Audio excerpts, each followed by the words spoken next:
Hi everyone! I hope you've been enjoying our read aloud so far. Today we are going to read 3 more chapters. We are going to get started with 6, 7, and 8. And as I'm reading, make sure you're thinking of any questions you might have about the characters or about the setting, and even see if you can make any predictions about what's to come next. So we are going to go ahead and get started. Chapter 6, The Climb. Crack, thunk, clang. Roz was having a little trouble climbing the cliffs. She had a new dent and a long scrape down her side, and she was just about to get another ding when a crab scuttled across from under a piece of driftwood. The crab looked up and immediately showed off his giant claws. Everyone was afraid of his claws. But not the robot. She just looked down and introduced herself. "Hello, crab. My name is Roz." After a brief standoff, the crab cautiously backed away. And that's when Roz noticed how easily he moved over the rocks. With his wide stance and his grippy feet, the crab could crawl up and down any rock face. So Roz decided to try out his climbing technique. She spread her arms wide and clamped each of her hands onto the cliffside. She jammed one foot into a crack and lifted her other foot onto a narrow ledge. And just like that, she was climbing.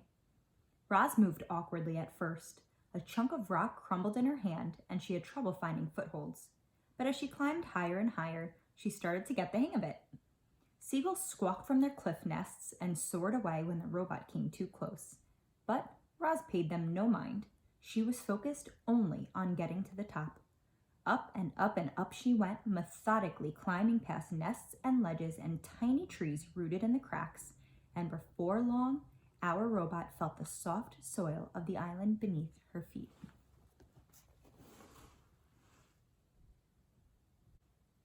Chapter 7, The Wilderness. Animal sounds filled the forest, chirps and wing beats and rustlings in the underbrush, and then from the sea cliffs there came a new sound. Heavy crunching footsteps. The forest animals fell silent, and from their hiding places they watched as a sparkling monster stomped past. But the forest was not a comfortable place for Roz. Jagged rocks and fallen trees and tangled underbrush made it difficult for her to walk. She stumbled along, struggling to keep her balance, until her foot snagged and she toppled over like a piece of timber. It wasn't a bad fall. No dings, no dents, just dirt.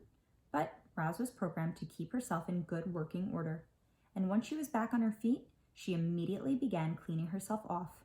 Her hands darted around her body, quickly brushing and picking off every speck of dirt.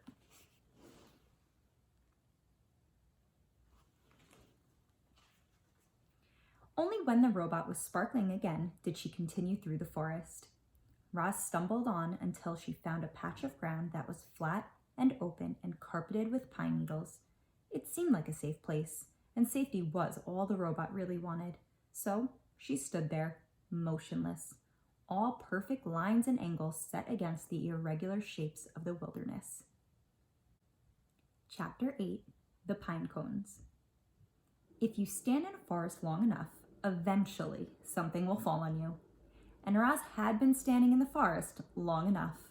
A gentle wind whispered through the treetops, and then, thunk, a pine cone bounced off her head. The robot looked down and watched the pine cone roll to a stop. It seemed harmless, so Roz went right back to doing nothing.